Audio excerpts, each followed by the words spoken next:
The moment I stepped into that Miami-Dade courtroom, my daughter Chloe let out a nervous snort.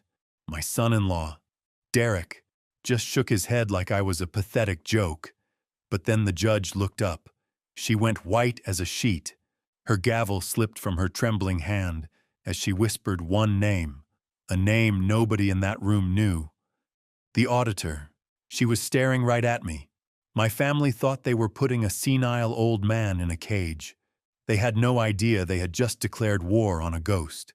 It began, as these things often do, with an insult I was meant to ignore. It was a Memorial Day barbecue. I was sitting at the far end of a sleek glass and chrome table, a piece of furniture so long it could have been a runway. My daughter Chloe and her husband, Derek Dell Hayes, were holding court in their sprawling Miami Beach penthouse. The integrated smart home AI system is non-negotiable. Dell, Chloe said, her voice sharp. It has to respond seamlessly, like it's anticipating my thoughts. Dell, a man whose designer athleisure wear always seemed one size too tight, didn't look up from his phone. Whatever you want, baby. As soon as this AuraMind IPO closes, you can have a smart home that reads your mind and serves you champagne. He was bragging, broadcasting his success. It's a guaranteed multi-million-dollar play. They were talking through me, discussing AI contractors, Dell's upcoming IPO, and Chloe's upcoming charity gala as if I were a piece of furniture, an old armchair they had inherited and didn't know where to put. I am Arthur Sterling, 68 years old, and I was invisible. Ever since Eleanor, my wife, passed away 8 years ago, I had done what I thought was the right thing.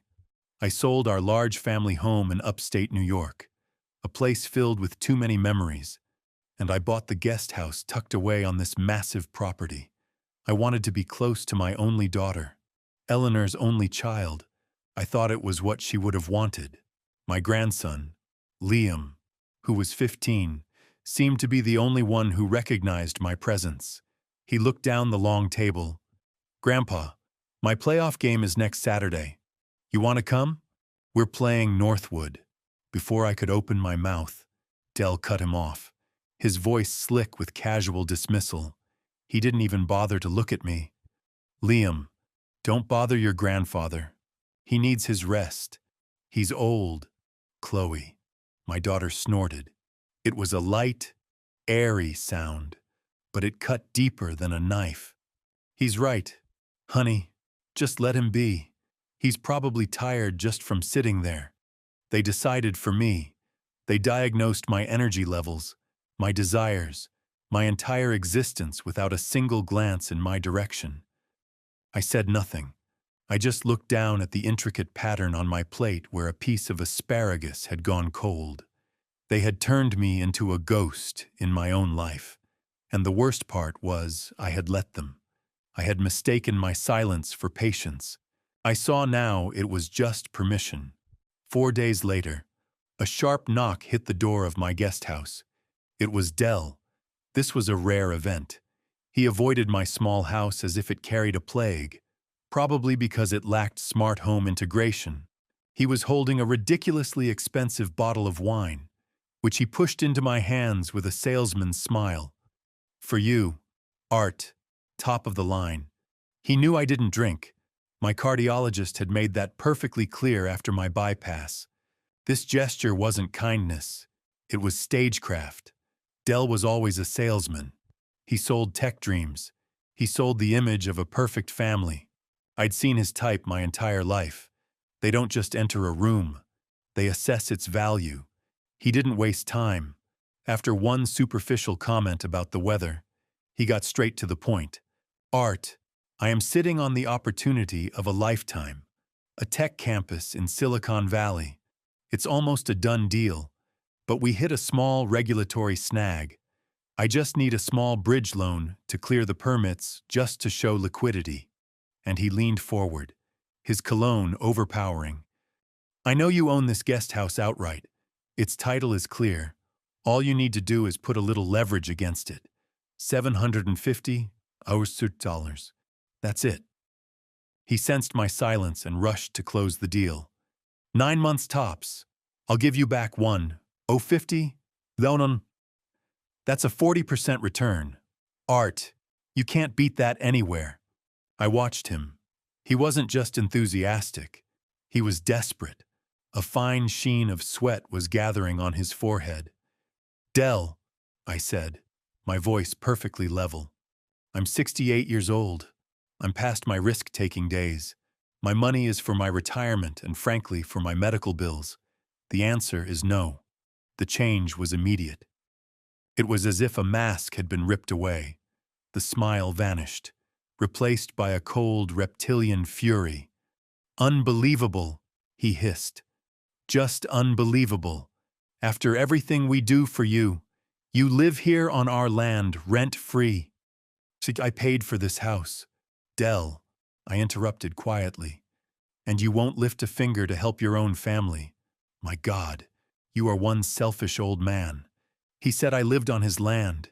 He didn't know or had conveniently forgotten. When I bought this guest house 8 years ago, I didn't just buy the house.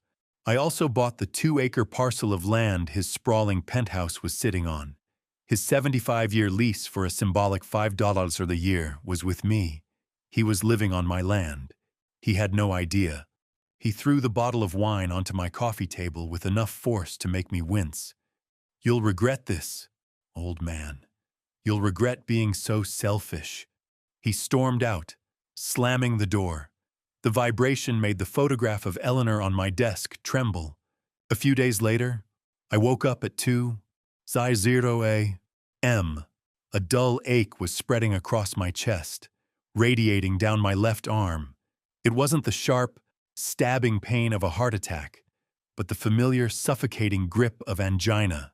Stress. My cardiologist had warned me. Don't be a hero. Art. Call for help. My first call was to the main house, to Chloe.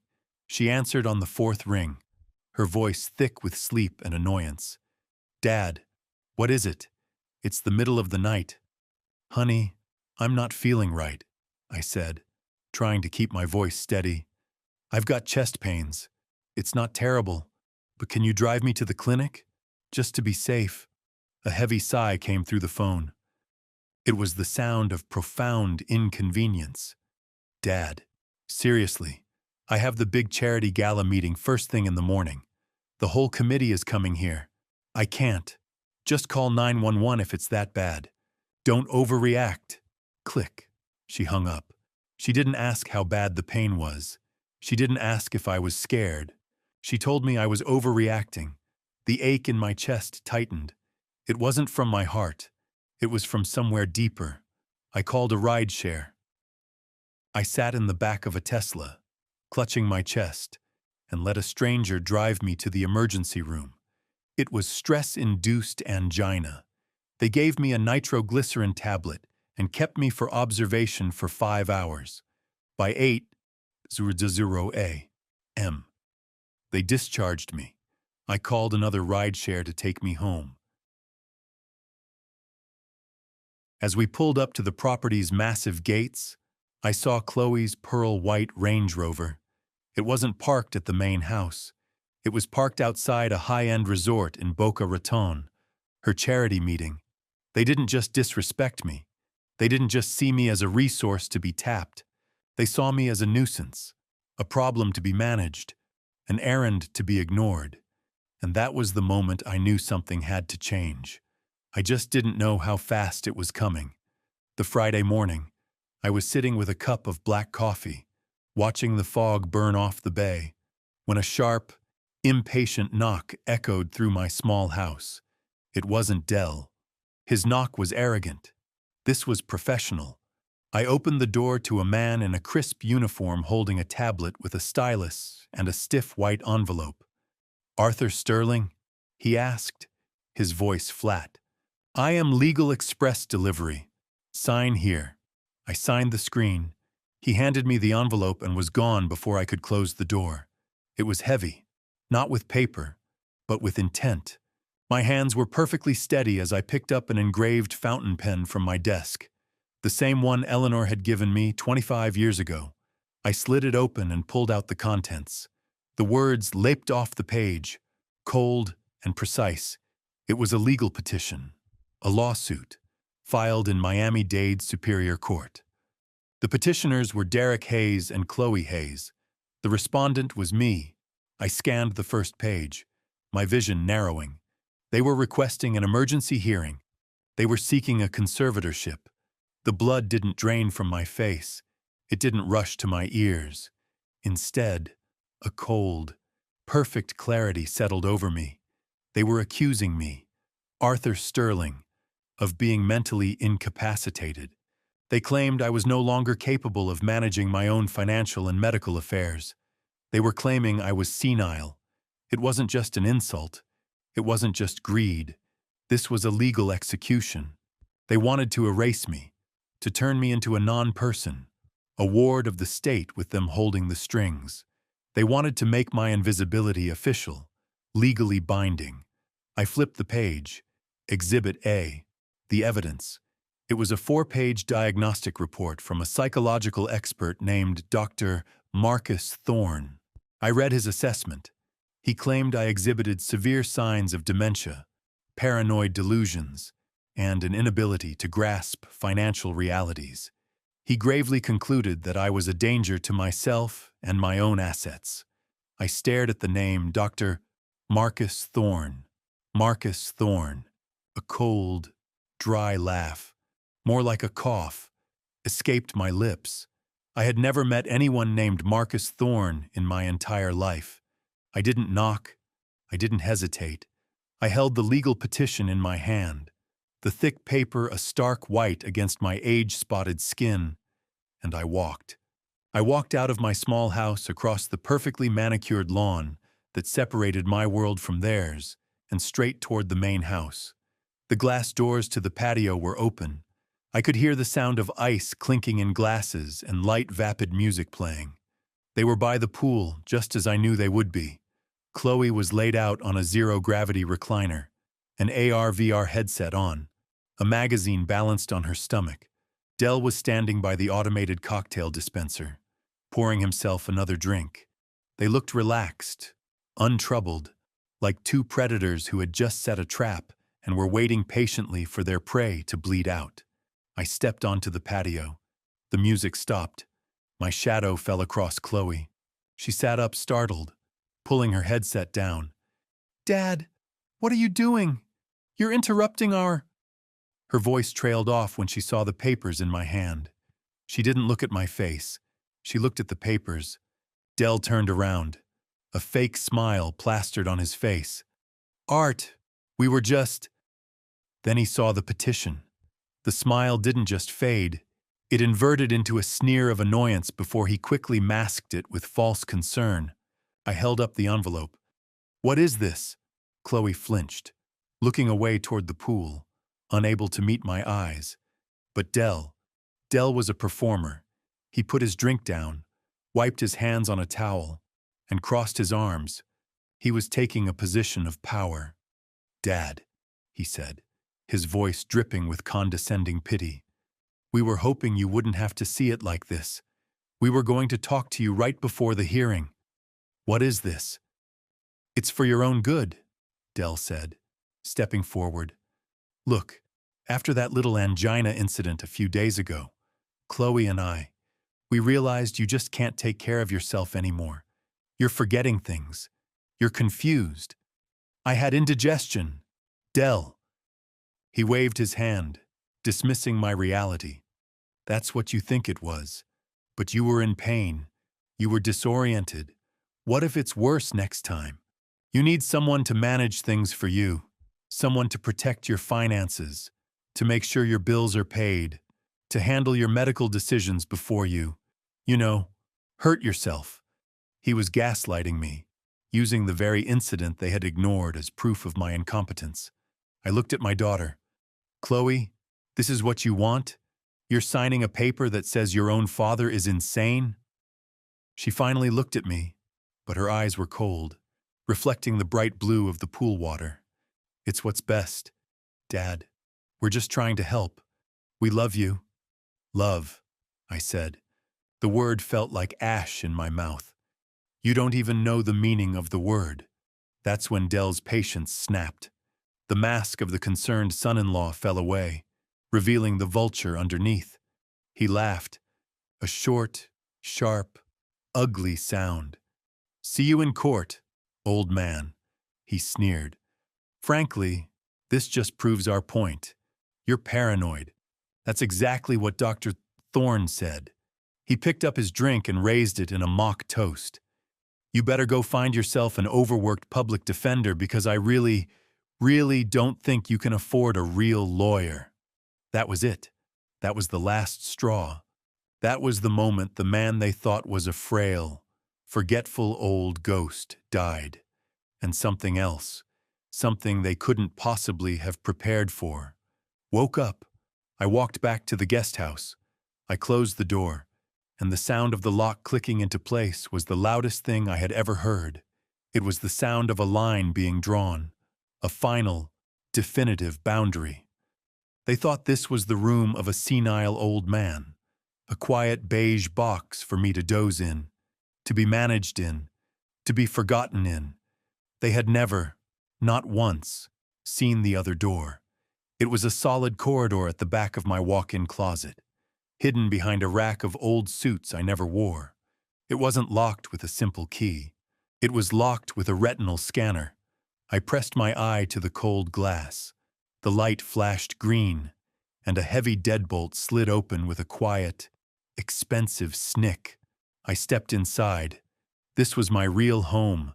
There was no bed, no recliner, just floor-to-ceiling bookshelves, 3 massive computer monitors, a wall of file cabinets, and a dedicated encrypted quantum-secure communication device. The air was cool and still. Dell thought I was a retired cybersecurity expert, a simple accountant who had managed ledgers for some mid-level firm in upstate New York. He thought my greatest life achievement was saving enough for a comfortable retirement. He had no idea. 25 years ago in Quantico, VA, I wasn't Art, tech billionaires of Fortune 500 companies, corrupt senators, and high-level politicians. They all had a different name for me. They called me the Auditor. I was the head forensic investigator for the FBI's cyber fraud division.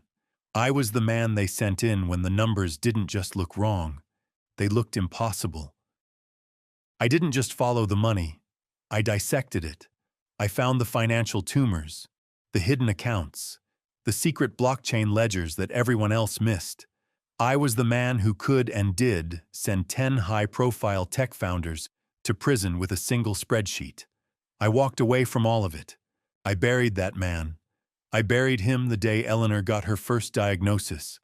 I traded my secure office and the thrill of the hunt for hospital waiting rooms and chemotherapy schedules. I did it without a second thought.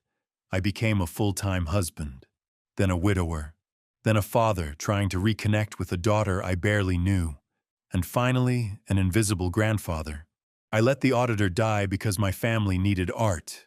Today, Derek Hayes and my daughter just gave the auditor a very good reason to come out of retirement. I sat down at the console. I bypassed my normal phone line and picked up the secure receiver. My fingers didn't tremble as I dialed the 10-digit number. It was a number I hadn't used in 8 years, but one I had never, ever forgotten.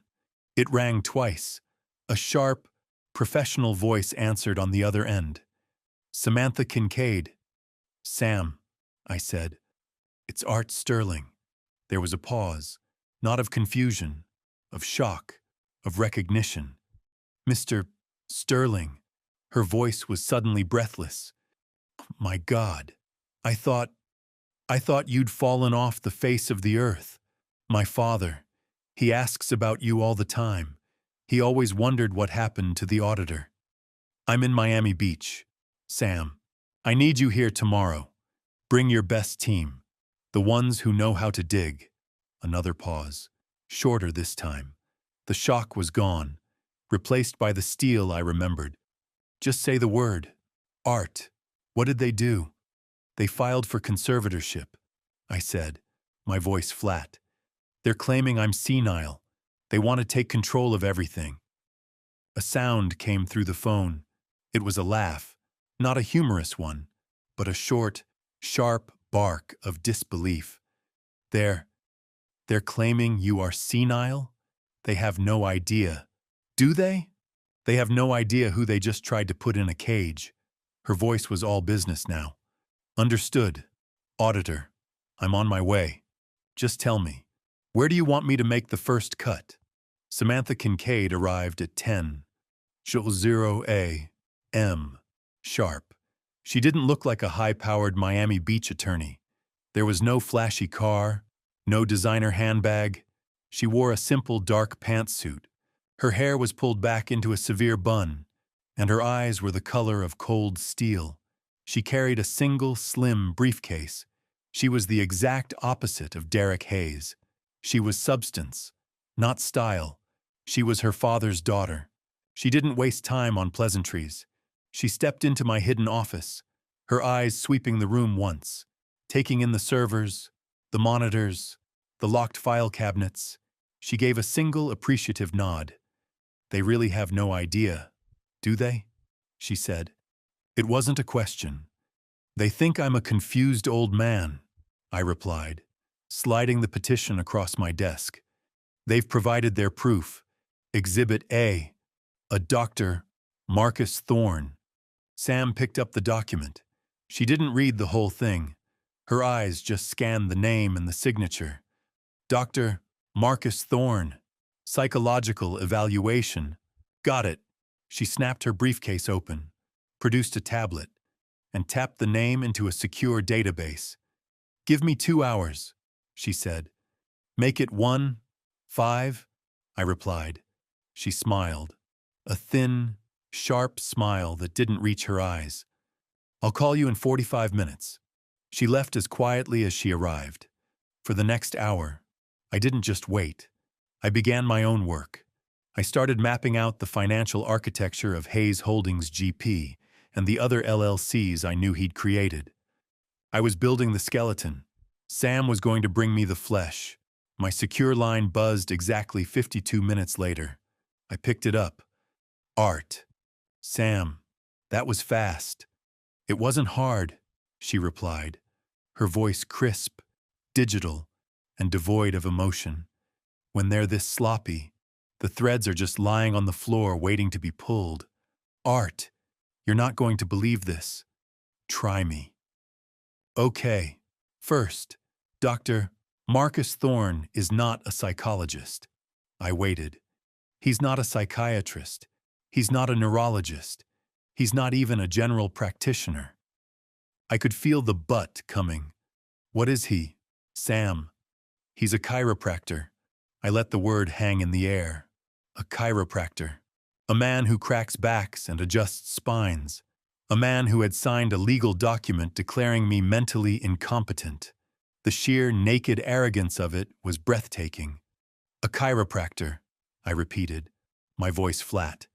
Or he was a chiropractor, Sam corrected. The Florida Board of Medicine revoked his license 4 years ago, permanently. Now we were getting somewhere. This was the first real piece. For what? Take your pick, she said. I could hear her typing.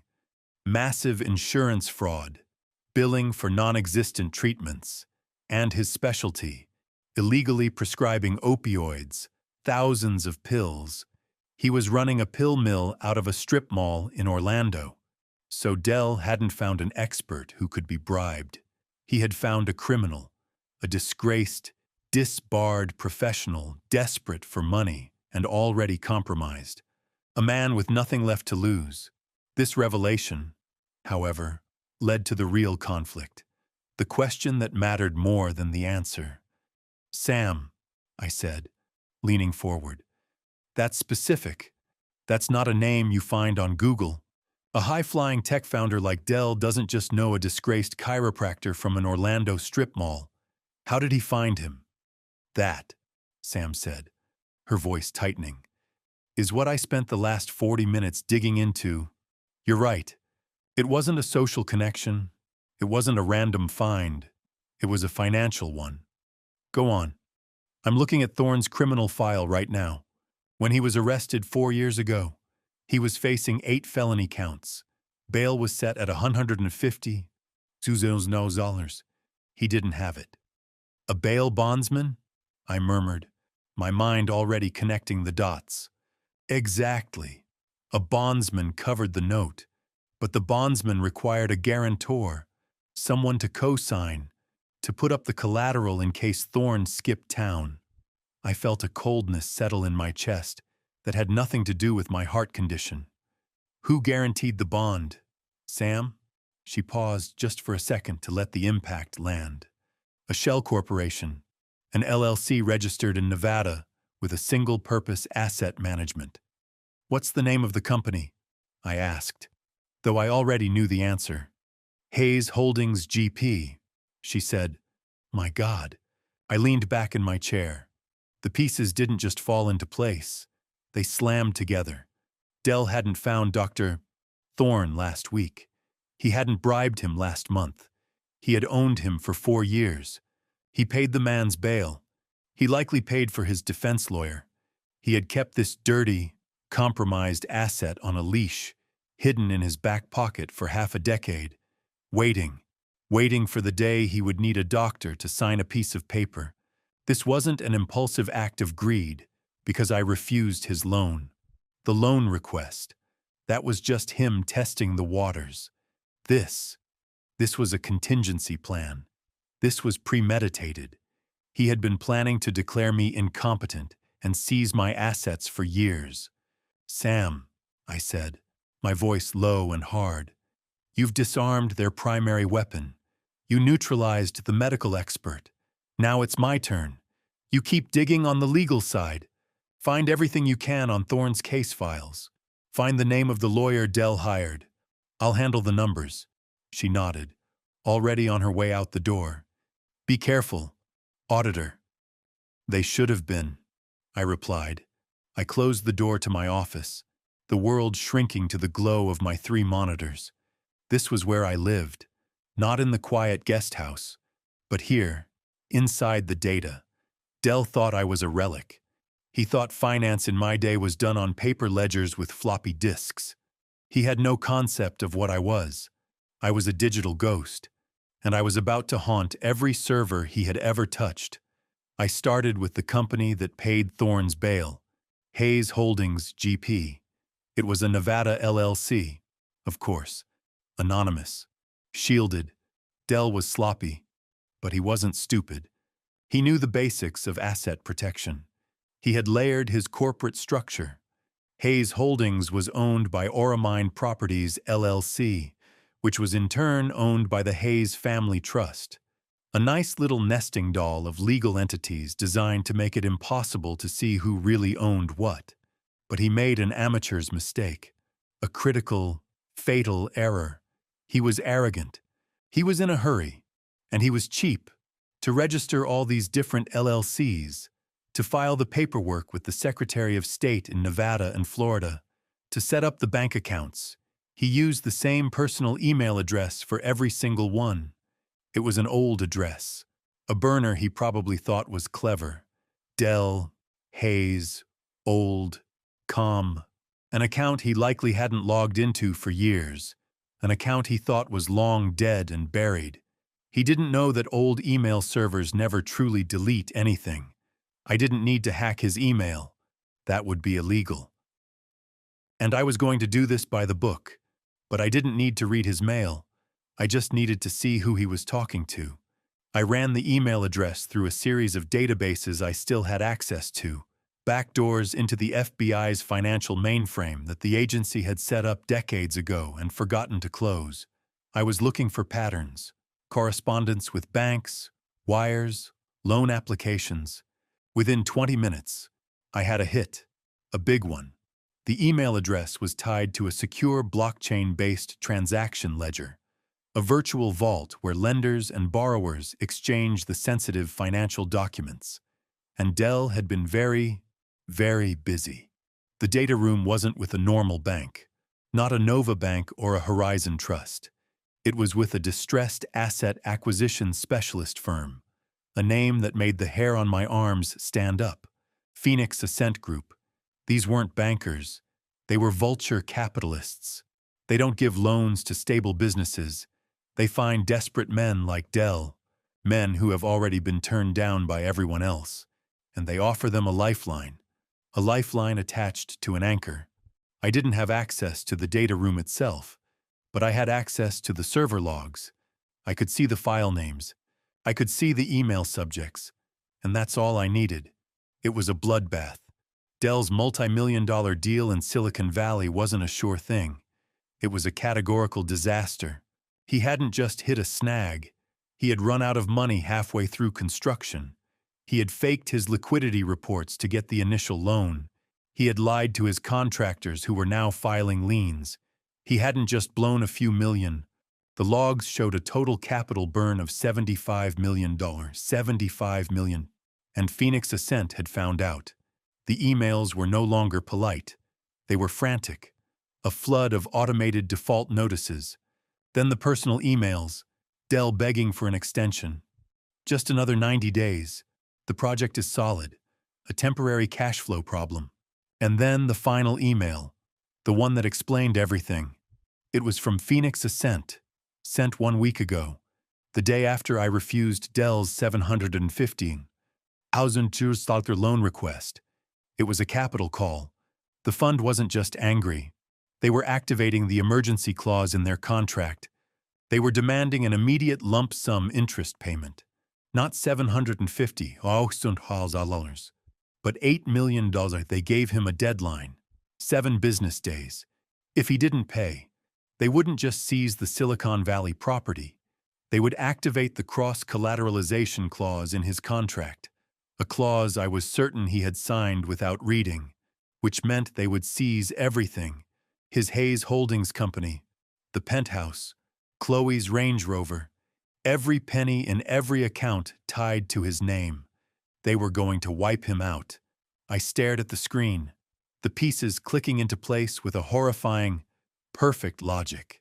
He didn't need my $750,000 as a bridge loan. He needed it as a desperate good faith payment to hold off the wolves. And when I said no, he activated his contingency plan, the plan he had been sitting on for 4 years. He didn't just want my little guest house. He wasn't suing me to get control of my retirement fund. He was suing me because he was bankrupt. He was suing me to get his hands on my entire estate, an estate he clearly believed was worth far more than the $750,000 he'd asked for. He needed to liquidate everything I owned, not to build his campus, but to save his own skin. He wasn't just trying to rob me. He was trying to sacrifice me to save himself. A new question formed in my mind. A cold, hard question that settled in my gut. Wait a minute. Dell was bankrupt. He was facing an $8 million capital call. He was a cornered animal bleeding money from every pore. So where did he get the cash to attack me? A lawsuit like this, even a fraudulent one, isn't cheap. Lawyers, even the cut-rate legal mill kind he would hire, demand retainers. They don't work on credit. And Dr. Thorne, a disgraced, disbarred criminal. He wouldn't have signed his name to a piece of perjury for a promise. He would have demanded cash up front, and lots of it. Where did Dell, a man who couldn't pay his own bills, get $75 or $120 in liquid cash to file this suit? My mind flashed back to the Memorial Day barbecue, to Dell bragging about his Aura Mine deal, but also to Chloe. What was she bragging about? The smart home. It was her charity, the upcoming gala, the fundraiser. My heart sank. When Eleanor died, I took a portion of the money from the sale of our upstate New York home, $4 million, and placed it into a charitable trust. I called it the Eleanor Sterling Foundation. Its mission was to fund the kind of early-stage cancer research that might have saved her. I made Chloe the managing director. I thought it would give her purpose, give her a connection to the mother she lost. I was the founder, of course, with full oversight rights, but I had never exercised them. I trusted her. It was my wife's name. It was my daughter. I picked up the phone and dialed the private bank in Dallas that managed the foundation's assets. A banker I hadn't spoken to in 5 years answered, his voice full of surprise when I identified myself. "Mr. Sterling, what a pleasure. We, uh, we usually only hear from Chloe." "I'm sure you do," I said, my voice cold. "I'm invoking my founder's rights. I need a full, detailed statement of all expenditures and transfers from the Eleanor Sterling Foundation for the past 12 months. I need it in the next 5 minutes. Secure email." "Sir, that might take some time to compile." "5 minutes," I said, and I hung up. My secure inbox chimed 3 minutes later. The PDF was attached. I opened the file. My hands were perfectly still. I looked at the top line. The total asset value. It was supposed to be well over 5 million. The number staring back at me was 580. I scrolled down, my blood turning to ice. The foundation was hemorrhaging money. I saw the usual small donations I expected. $500 to a research lab here, 15,000 Socklers to a hospice there, and then I saw them. The other charges, administrative fees, consulting fees, event planning services, they were massive. $200,000 paid out 7 weeks ago. The recipient, Hayes Holdings GP, Dell's company. He had billed his wife's charity for consulting.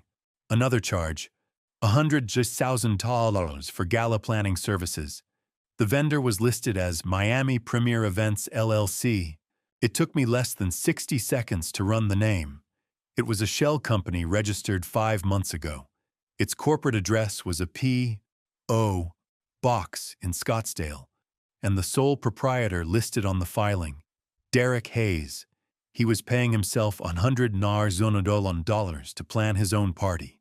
But the final, devastating, soul-crushing piece of evidence wasn't in the line items. It was in the proof of payment. I clicked on the links to the scanned checks. The bank provided them for all transactions over $20. The check for $200 to Hayes Holdings. The check for $100, $1,000 to Miami Premier Events.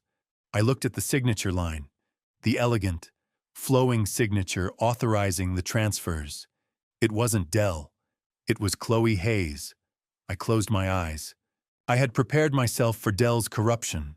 He was a snake, and snakes bite. It's their nature. I had even in some part of my heart prepared to find that Chloe was weak, foolish, manipulated, that Dell had tricked her or bullied her into it. But this wasn't weakness. This was active partnership. This was complicity. These were her signatures, clear as day. She wasn't just being manipulated. She was an active participant in the looting of her own mother's legacy. She was stealing money meant for cancer patients, stealing it from a fund named after her mother, and she was using that stolen money to what? To fund her husband's collapsing fantasy. No, it was worse. I looked at the dates. The first major transfer was 7 weeks ago. The second was 4 weeks ago. This was the seed money. This was the money they were using to pay the lawyers to have me declared insane. They weren't just robbing me. They were using Eleanor's memory to finance the execution of her husband. I had thought there was a line of decency, of family, of basic human compassion that my daughter would not cross. I was wrong. She wasn't just lost. She wasn't just weak. She was a co-conspirator. And in that moment, she stopped being the victim in this story. She stopped being my daughter. She became the enemy. I stared at Chloe's signature on the scanned check, the elegant loop of her C, the signature that had paid the lawyer to declare me insane using her mother's money. In that moment, the grief I felt, the shock, the profound sadness, it didn't just fade, it evaporated. It was replaced by something else. Something cold, sharp, and perfectly clear. The auditor was back in surgery. I picked up the secure line. Sam? She answered on the first ring. Art. I'm already digging into the law firm they hired. They're a cut-rate legal mill, but they're known for… It doesn't matter. I cut her off. My voice sounded different even to me. It was flat, hard, like polished steel. Change of plans. Sam. What? What change of plans? We are no longer on defense, I said. We are not going to disprove their case. We are going to end them. We are going to rip this entire thing apart. Root and stem. I am done. There was a silence on the line. Art, she said. What did you find? My daughter's signature on checks from my wife's foundation. They used Eleanor's money to finance this attack. My God. Art. Save your sympathy, I said. I need data. You found the distressed asset fund he's in bed with. The one that's about to wipe him out. I need their name now. I heard the rapid, precise click of her keyboard. He's in default to a fund called Phoenix Ascent Group. Art. These guys are monsters. They don't negotiate. They just liquidate. I know exactly who they are, I said. And for the first time in a decade, a cold, thin smile touched my lips. Phoenix Ascent Group. I wasn't just familiar with the name. I was familiar with the man who built it from scratch. Victor Vic Thorne. Sam didn't know. Nobody knew. 25 years ago, back in Quantico, VA, Vic Thorne was just a brash, arrogant young trader who had gotten himself tangled up in the Orion Innovation scandal. The FBI's white-collar crime unit was going to indict him. They were going to charge him with conspiracy and throw him in federal prison for 15 years. They were convinced he was part of the fraud. They were wrong. He was greedy. Yes, arrogant. Absolutely. But he wasn't a criminal. Not then. I was the lead investigator on that case. I was the one who spent 3 sleepless nights digging through the server data, past the doctored ledgers, and found the exculpatory evidence, the original, time-stamped trades that proved Vic was a victim of the fraud, not a participant. I saved him. I saved his career. I saved him from prison. I did it because it was the truth, and my job was to make the books balance. Vic Thorne went on to build Phoenix Ascent into a billion-dollar empire. He never forgot. He had called me once 8 years ago after Eleanor passed away. His voice was quiet. Art, he'd said, I know what you did for me. If you ever need anything, a new life, a new career, a blank check, you just call. I never called until today. Sam, I said, my voice all business. I'm going to handle Phoenix Ascent. I need you to do something else immediately. I need you to draft a writ of seizure. A writ? On what grounds? We don't have a judgment. Art. You will, I said. I switched lines, my fingers already dialing a number I knew by heart. A private direct line to Vic Thorne's personal office. His assistant tried to block me. Mr. Thorne is in a board meeting. Tell him the auditor is on the line, I said. Tell him it's about Orion Innovations. I was on hold for less than 3 seconds. Art. His voice was booming, confident, but held a trace of fear, the fear of a ghost from the past. Art Sterling? Is everything okay?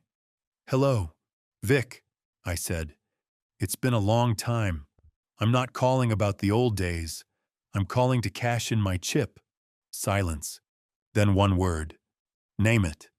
You have a loan out to a man named Derek Hayes, a project in Silicon Valley. He's in default. He's bankrupt. Hayes. I heard him typing. Yeah, and $75 million disaster. My team is moving to seize his assets on Monday. The man's a fool. I don't want you to seize his assets. Vic, I want you to sell me the debt. All of it. The note, the collateral, the default, everything. Sell it to you. Art? It's toxic paper. I'm not buying it as an investment. I said. I want to be his sole creditor. I will wire the full outstanding principal, the $8 million right now from a blind trust. No paper trail back to me, just a quiet transfer of ownership. He was smart. He didn't ask why. You want to be the monster? Art? Fine. You saved my life. It's the least I can do. He barked orders to someone off phone. My lawyers will execute the transfer. It'll be done in 90 minutes. The debt is yours. Thank you, Vic.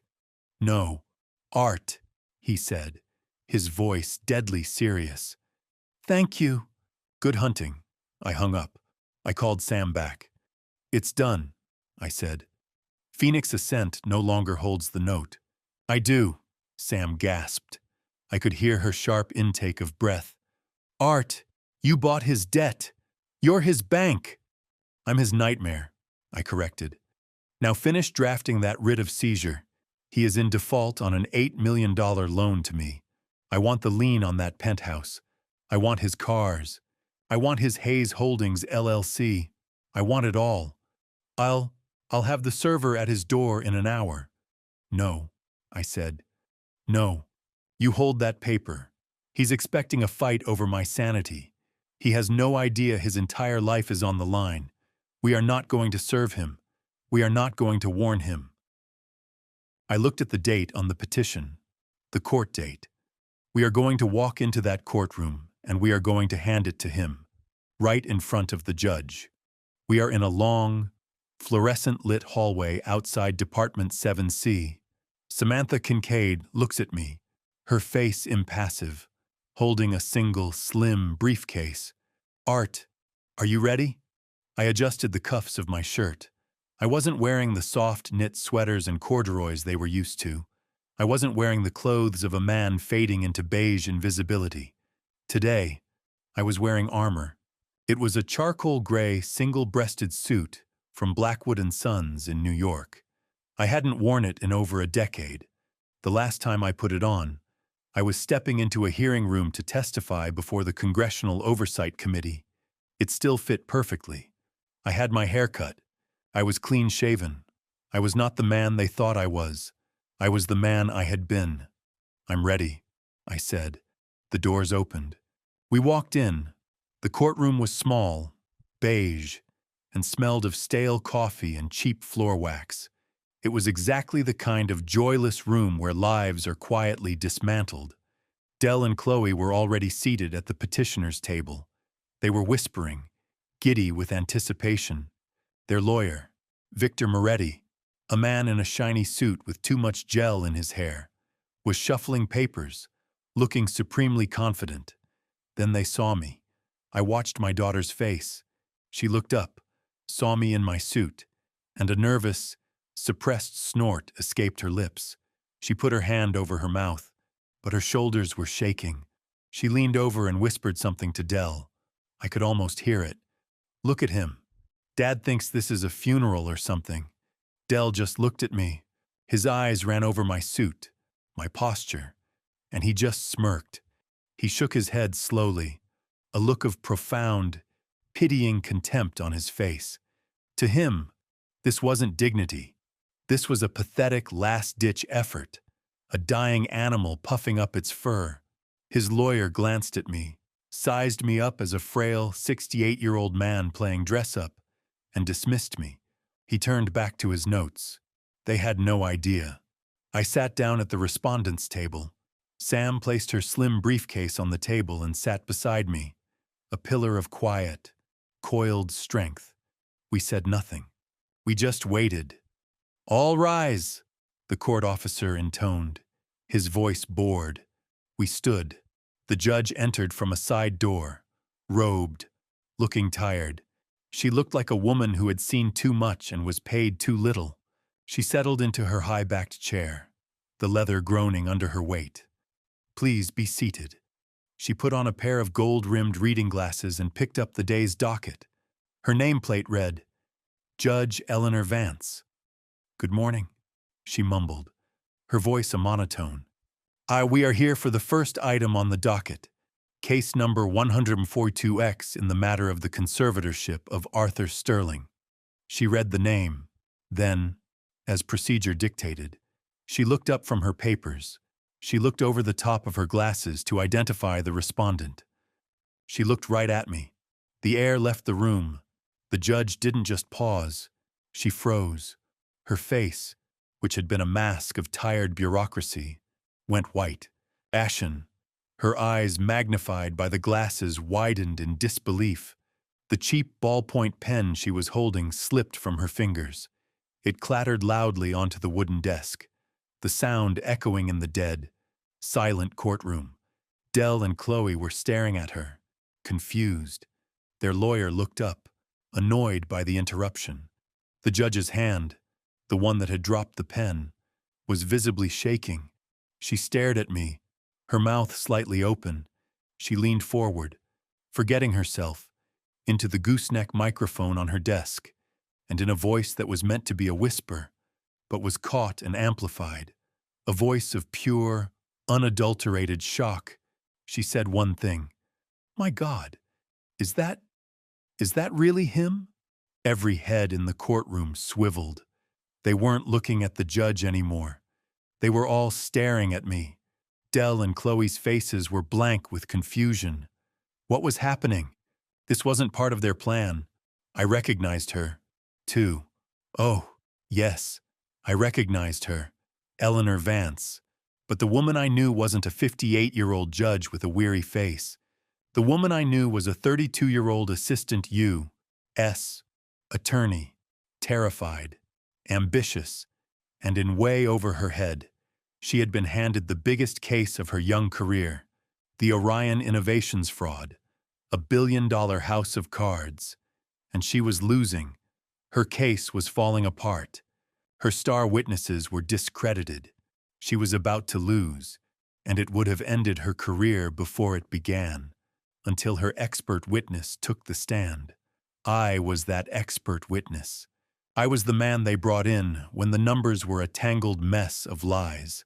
I was the one who in a single day took a billion-dollar fraud and laid it bare on a single spreadsheet for the jury to see. I was the one who put 10 tech founders and their CFOs in prison. Eleanor Vance hadn't just known me. I had made her. I had handed her her career on a silver platter. Judge Vance's face was pale. She gripped the edges of her desk. She was no longer looking at a senile old man. She was looking at a ghost from her past. She was looking at the man they used to call the auditor.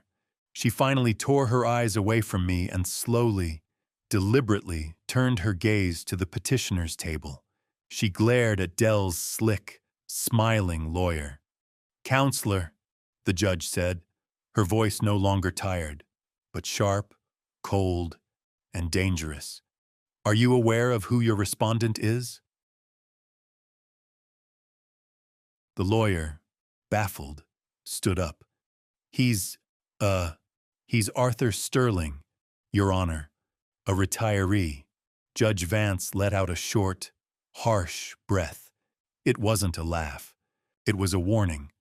"No, counselor," she said, her voice ringing through the silent room. "That is the auditor Sterling. Good luck. You're going to need it."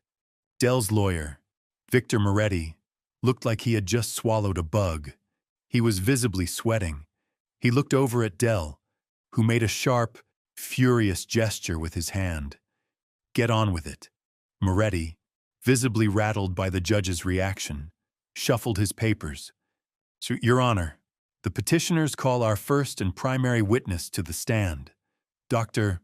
Marcus Thorne." A side door opened. A small, greasy man in an ill-fitting suit scurried into the courtroom. He looked less like a doctor and more like a man who lives in a basement. He avoided looking at anyone, especially the judge. He took the stand, his hand trembling as he was sworn in. Moretti, trying to regain his footing, began, "Dr. Thorne, did you have occasion to evaluate the respondent, Arthur Sterling?" "I did," Thorne said, his voice oily and rehearsed. He was reading from a script.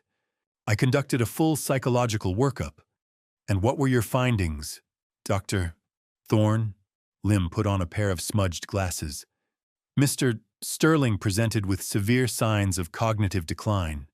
His short-term memory is frankly non-existent.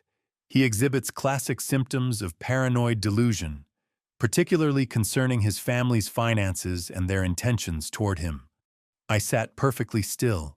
He was describing the man they wanted me to be. In your professional opinion, Dr.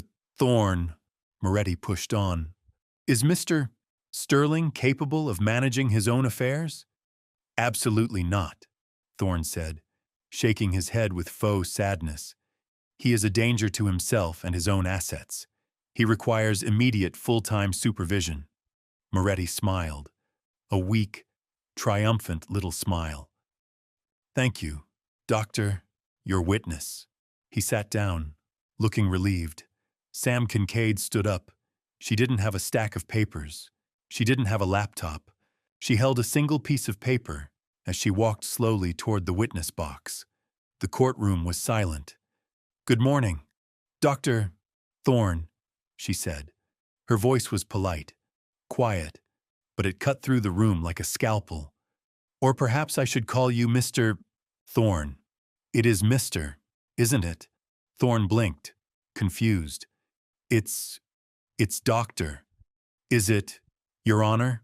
I have no record of Mr. Thorne being a licensed psychologist or a psychiatrist or a neurologist. She turned back to him. Mr. Thorne, what kind of doctor are you? I have a medical background, he stammered, looking at Moretti for help. Moretti jumped up. Objection. Relevance. This is character. Overruled. Judge Vance snapped, her eyes fixed on Thorne. Sit down, counselor. The witness will answer the question. What is your medical background? Mr. Thorne? Thorne swallowed. I was a chiropractor. A murmur went through the court. Dell's face was white. A chiropractor, Sam repeated, letting the word hang in the air. Or to be more accurate, a former chiropractor. Isn't that right, Mr. Thorne? I'm retired, he lied. Retired? Sam's voice was sharp. Or was your license to practice chiropractic permanently revoked by the state of Florida in 2020? Thorne started to shake. That's not... It's a public record. Mr. Thorne, Sam continued, relentless. Revoked for gross misconduct, specifically for insurance fraud and for operating an illegal prescription pill mill out of your Orlando office. Is that correct? Thorne had no answer. He was a cornered rat looking wildly between Dell and the judge. Dell's lawyer was on his feet again. Objection! Objection! This is badgering. This is cross-examination. Counselor, the judge barked. And it's fascinating. Please continue. Miss Kincaid. Sam took a step closer to the box. Just one more question. Mr. Thorne, for your expert opinion, did you or did you not receive a payment of $35 from a corporation named Hayes Holdings GP 3 days before you signed this fraudulent diagnosis? Objection! Moretti screamed, his voice cracking. Speculation. No foundation. Sam didn't even look at him. She turned to the judge. Your Honor, I have the bank transfer record right here. She walked to the overhead projector and placed the single sheet of paper onto the glass. The image flashed onto the wall, a stark black and white receipt for the entire courtroom to see. From Hayes Holdings GP to Marcus Thorne, amount $35. Memo, consulting. Judge Vance's face turned a deep, furious red. She glared at Thorne, who looked like he was about to be sick. Mr. Thorne, the judge's voice was a low growl of thunder. You are under oath. You have just committed blatant, egregious perjury in my courtroom. You have filed a fraudulent document with this court in a criminal conspiracy with the petitioners. She pointed a shaking finger at the court officer. Officer, take this man into custody. He is under arrest for perjury. The sound of the handcuffs clicking shut echoed in the stunned silence. Chloe let out a small, terrified squeak. Dell was rigid, staring at his star witness being led away. Their entire case had just been put in handcuffs.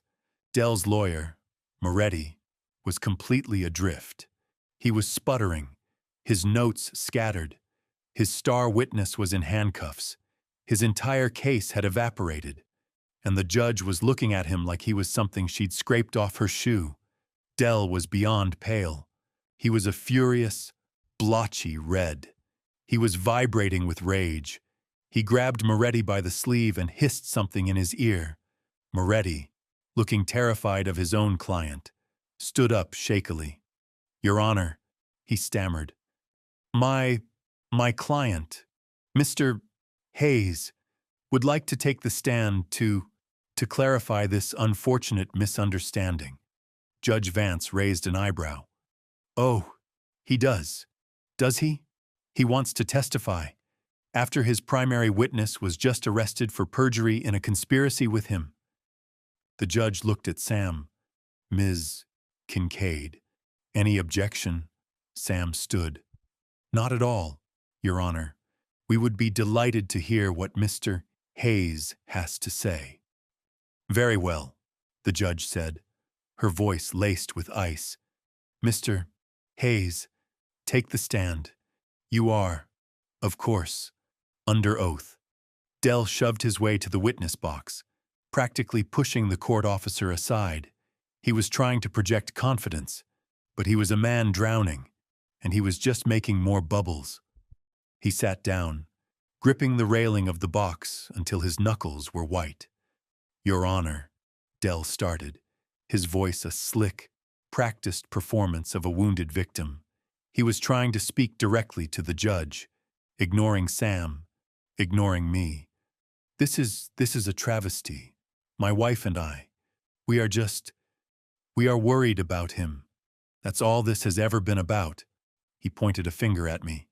He is confused. He's paranoid. He locks himself in that little house for days. He hides his finances. He accused me of trying to steal from him. For God's sake, all we wanted to do was help him, to protect him from himself. And now this. He was trying to look heartbroken. It came across as monstrous. He's not lucid, Your Honor. He doesn't know what he's doing. Moretti, seeing an opening, asked, "So, your only motivation was concern for his well-being?" "100%, Dell said, oozing false sincerity. "Thank you," Moretti said, sitting down, looking as if he'd just dodged a bullet. Sam stood up again. She walked toward him, not with aggression, but with a kind of surgical curiosity. "Mr. Hayes," she began, her voice quiet, "you just testified under oath that my client, Mr. Sterling, is not lucid and paranoid." "That's right," Dell said, puffing up. "He's deeply confused. And his confusion, it centers on his finances, you said?" "Yes, absolutely. He doesn't understand money. He's from a different time. He doesn't grasp modern finance." "I see," Sam said, nodding. "Is that why you believe he's not lucid? Because he doesn't understand modern finance?" "It's a major part of it." "Yes," Dell said confidently. "So, when you approached him 2 weeks ago and asked him to give you 750 Haizunos Northern, you were what? Testing his lucidity?" Dell's face tightened. I was offering him an investment, a chance to be part of the family's success. "You asked a man you believed to be confused and paranoid for $750,000? Sam asked, her voice still mild. Dell saw the trap and tried to dance around it. It was his refusal that proved our point. I offered him the deal of a lifetime, a golden opportunity, a guaranteed 40% return in 9 months on my Silicon Valley Tech campus project. It was a slam dunk. He turned to the judge again, playing the reasonable man. "Your Honor, he refused. He said it was too risky. He was too senile, too scared to see a golden opportunity when it was staring him in the face. That's when I knew. That's when Chloe and I knew he had truly lost it. He was no longer capable of making sound financial decisions. He was letting his paranoia get in the way of a fortune. He had done it. He had under oath linked his entire claim of my senility to my refusal to give him money. He had built his own gallows. Now Sam was going to kick the chair. A golden opportunity. Mr. Hayes? Sam asked. She was no longer curious. Her voice was cold. A slam dunk. Absolutely, Dell said, arrogant to the last. That project is gold. Now, is that why the project is currently $75 million over budget and facing 22 contractor liens for non-payment? The color drained from Dell's face. He stammered, That's a lie. That's privileged information. How? It's not privileged when you're in default. Mr. Hayes, Sam said, her voice rising, each word a hammer blow. And this golden opportunity is in fact a sinking ship, isn't it? Isn't it true that your primary lender, Phoenix Ascent Group, found you in breach of your loan covenants and issued a capital call for $8 million due 9 days ago? Dell was speechless. He was literally opening and closing his mouth, but no sound was coming out. He looked at Moretti, who was staring at his client in pure horror. An $8 million demand, Mr. Hayes, and you didn't have it. You were and are completely, hopelessly bankrupt, weren't you? No, Dell finally roared, his composure shattering. It's a temporary cash flow problem. The project is sound. Is it? You were bankrupt, Sam pressed, relentless. You had no money. Your credit was frozen, and yet you found the money to hire Mr. Moretti. You found $35 in cash to bribe a disgraced chiropractor. She took a step closer. My question, Mr. Hayes, is where did you get that money? Dell was trapped. He looked at Chloe. He looked at the judge. He had no answer. Sam provided it for him. You got it, she said, her voice dropping, filled with contempt. From a charity. You got it from the Eleanor Sterling Foundation. At the sound of her mother's name, Chloe, who had been frozen in her seat, let out a tiny choked sound. Isn't that right? Mr. Hayes? Sam thundered. When you were broke, when your empire was collapsing, you turned to your wife and you had her sign checks. You convinced her to steal from her dead mother's cancer charity. You can't prove that. Dell spat. I can, Sam said. She held up a new set of documents. $200 paid to Hayes Holdings for consulting fees, $100 paid to Miami Premier Events, a shell company you own, for gala planning, a total of $300 embezzled from a fund for cancer research. She turned and looked for the first time at Chloe. He didn't just lie to the court. Chloe, he lied to you. That's when my daughter broke. She shot to her feet, her face a mask of disbelief and rage, and she screamed at her husband. You lied to me. You told me those were legal administrative fees. You told me it was all approved. You were stealing from my mother. Dell finally completely lost it. All the charm, all the performance, all the arrogance boiled away, leaving only the raw, ugly, desperate man underneath. He stood up in the witness box, his face purple, and he pointed a shaking finger. Not at Sam, not at Chloe. He pointed it at me. Shut up, Chloe. He shrieked, his voice cracking. Just shut up. It's his fault. All of it. That selfish old man. He had the money. He could have fixed everything. He just had to write a check. And he said, No, he made me do it. It's all his fault. The courtroom was chaos. Chloe was sobbing, a hysterical, ugly sound. Dell was screaming at her to shut up, his face a mask of purple rage.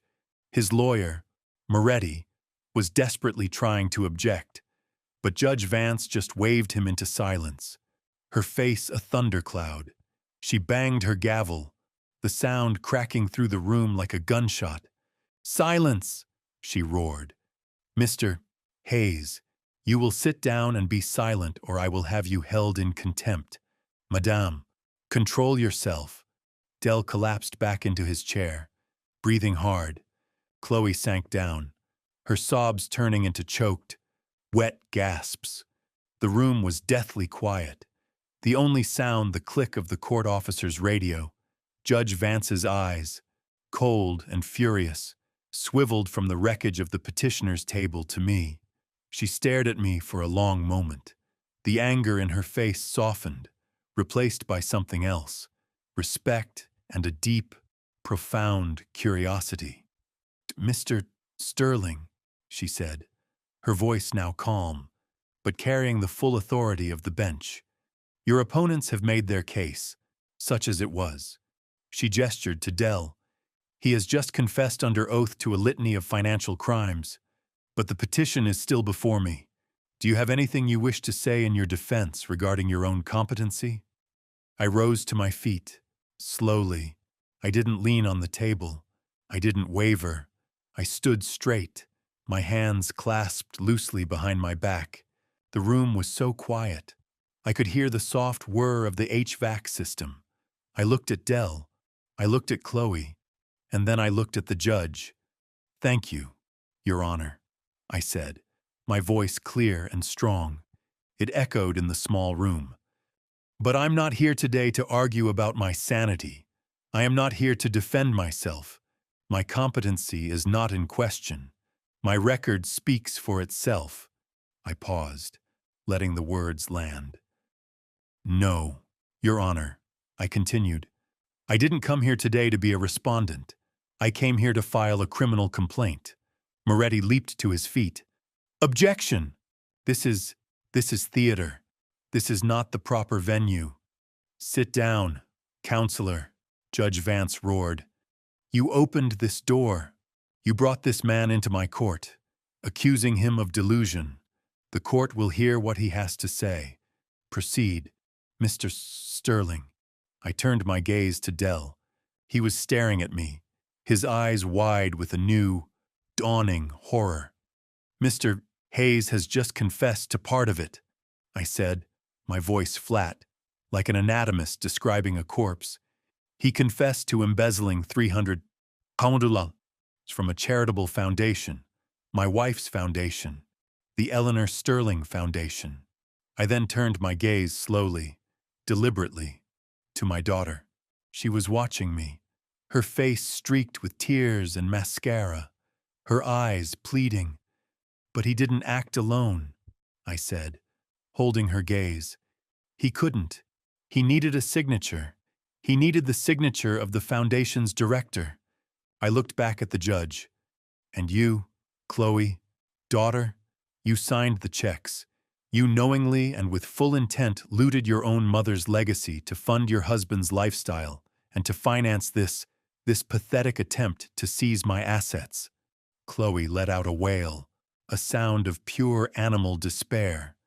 "No, no, I didn't know. He told me." "You signed them," I stated, cutting her off. It was not an accusation.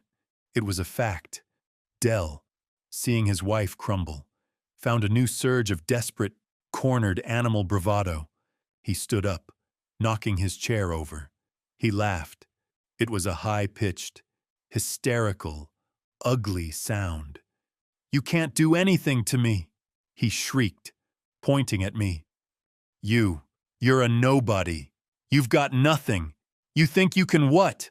File a complaint? It's my word against hers. And you're just a sad, senile old man. You're living in a guest house. A guest house. You're broke. You have nothing. You are nothing." His voice was cracking, but he was triumphant.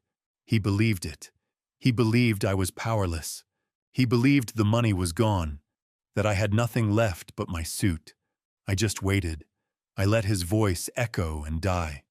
I let the silence return. I let him stand there, panting, a failed king on a stage of his own making. Then I smiled, a thin, cold smile. "Ah," I said, my voice quiet. "About that." I turned my head and gave a single, slight nod to Sam Kincaid. She stood. She said nothing. She reached into her slim briefcase and removed a single thick stack of documents bound with a blue legal cover. She did not hand it to the judge.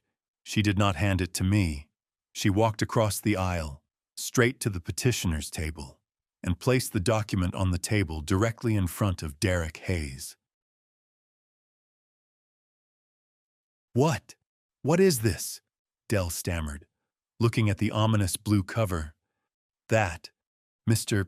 Hayes," Sam said, her voice clear and ringing, "is an emergency notice of foreclosure and seizure."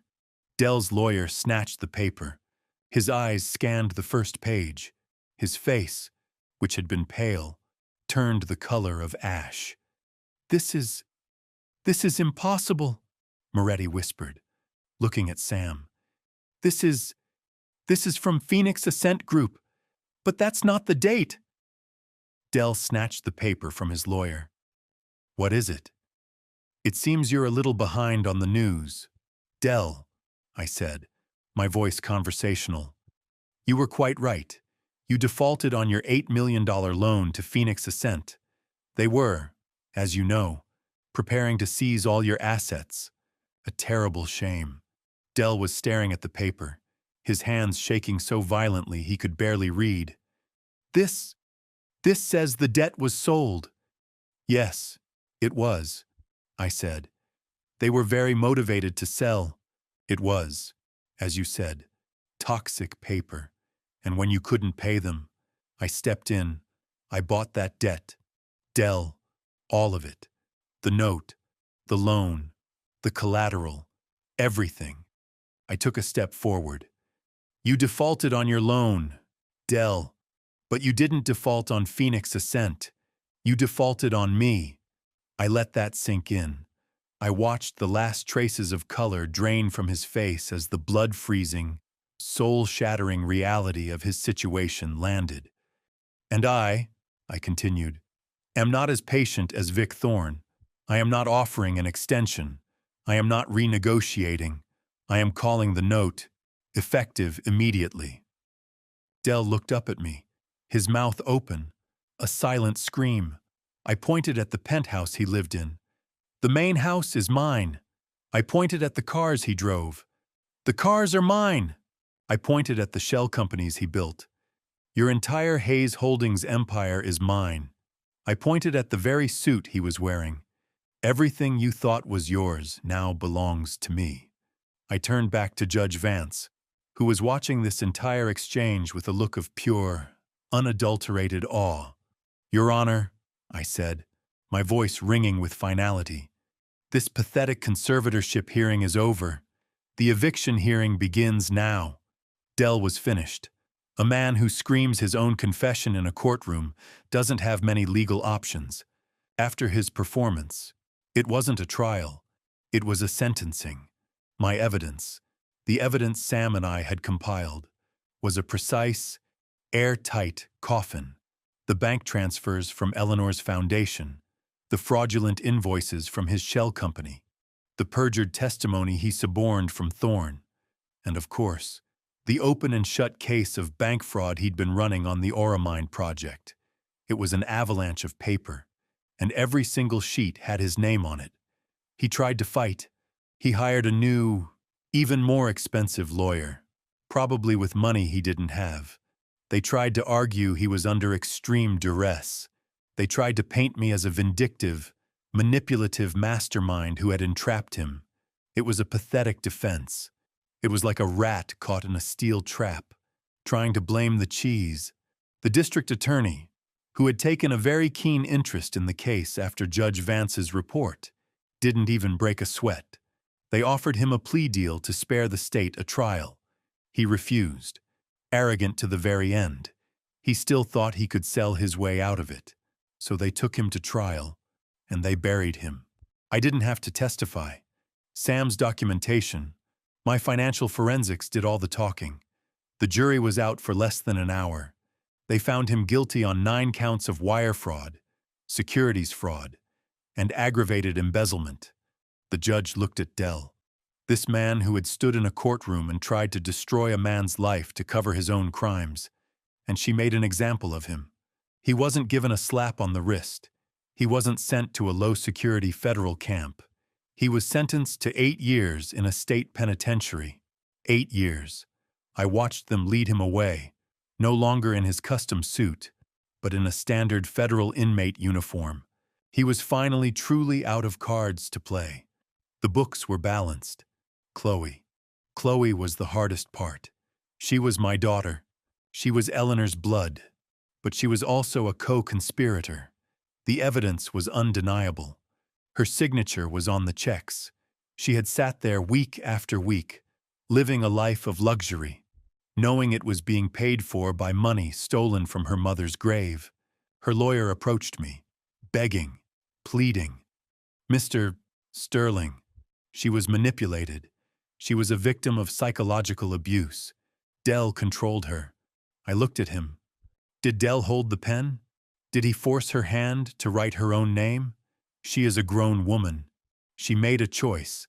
He asked me to speak to the DA, to ask for leniency, to write a letter in her defense, to say she was a good person who made a mistake. I said no, I would not interfere. This was not about revenge. This was about consequences. I had spent 8 years allowing her to live without any. I had enabled her weakness, her greed, her casual cruelty. To step in now, to save her from the fire she had helped set, would be the final, worst act of a failed father. She had to stand on her own. She had to face the ledger. She was indicted just as Dell was. But she was smart. Unlike Dell, she saw the end of the line. She took the plea. She pled guilty to felony misuse of charitable funds. The judge was less harsh. She saw her tears. She heard her testimony about Dell's control. But she also saw the bank statements. She was sentenced to 2 years of formal probation. She was ordered to pay back every single cent, all $300,000, to the Eleanor Sterling Foundation. And finally, the judge added one last condition. 1. 500 hours of mandatory community service, not sorting recycling at a waste management plant, not data entry for a municipal agency. She assigned her to the Sunrise Haven Assisted Living Facility, specifically to the Locked Ward Dementia and Alzheimer's Unit. For the next 18 months, my daughter, the woman who tried to have her father declared legally senile so she could steal his money, would spend every weekend bathing, feeding, and cleaning up after men and women who were truly lost. Men and women who didn't know their own names, who couldn't remember their children's faces. I wanted her to see it. I wanted her to smell it. I wanted her to understand in her bones the reality of the weapon she had tried to use against me. It was a just sentence. It was perhaps the only education she had ever truly received. 9 months passed. The silence that fell over the property was absolute. The grand, ridiculous penthouse that Dell and Chloe had built was gone. I had it sold at auction. The land it sat on, the guest house, my guest house, I sold that, too. All of it. The proceeds went to 2 places. 60% went to refill and substantially grow the Eleanor Sterling Foundation, which was now under new professional management. The other 40% went into a trust for my grandson, Liam, locked away until he turns 22. I was in the guest house. It was empty, just stacked cardboard boxes, the walls bare. I was in my hidden office packing the last of my files. The monitors were dark. The auditor was going back into retirement. I heard a hesitant step on the porch. Not a knock, just a presence. I walked to the door. It was Chloe. She was transformed, but not in the way a spa or a new dress transforms a person. She was hollowed out. The designer clothes were gone, replaced by a cheap, faded blue volunteer smock with Sunrise Haven embroidered on the pocket. Her hair was pulled back. Her face was pale, thin. She looked 10 years older.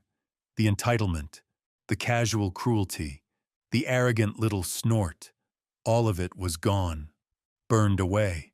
Her hands, which were once perfectly manicured, were red and raw. She just stood there in the doorway, watching me tape up the last box.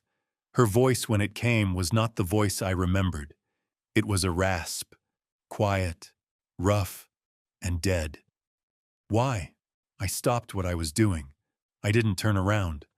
Why what? Chloe? Why did you do it? She said, her voice trembling, not with sadness, but with a deep, exhausted rage. Why did you let it go so far? You knew. Don't pretend you didn't. You're him. You knew what Dell was. You knew what he was doing. She took a step into the empty room. You could have stopped us at any time.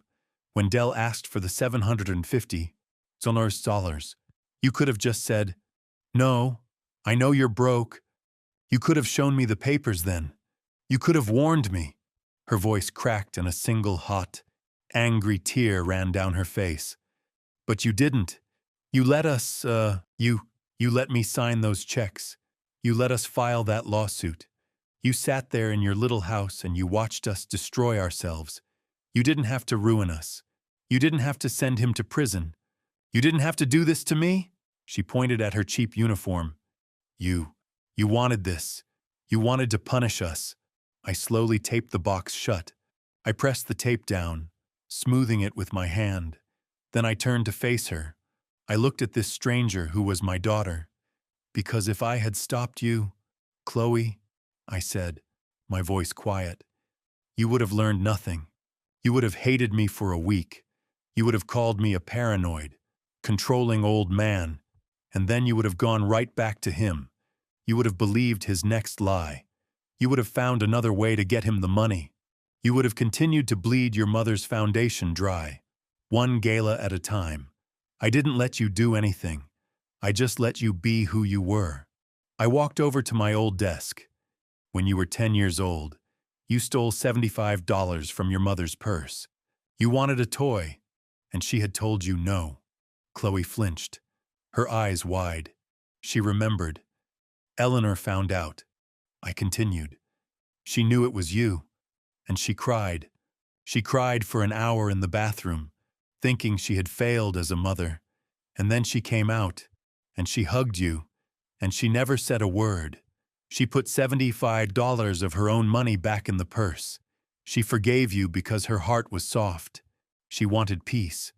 I looked at her, my eyes as hard and clear as glass. I believe in ledgers. The books must always balance. Chloe, you never paid for that first theft. So, you just kept stealing bigger and bigger things. You didn't respect me. Dell didn't respect me. And neither of you respected the memory of your mother. You didn't just cross a line. Chloe, you erased it.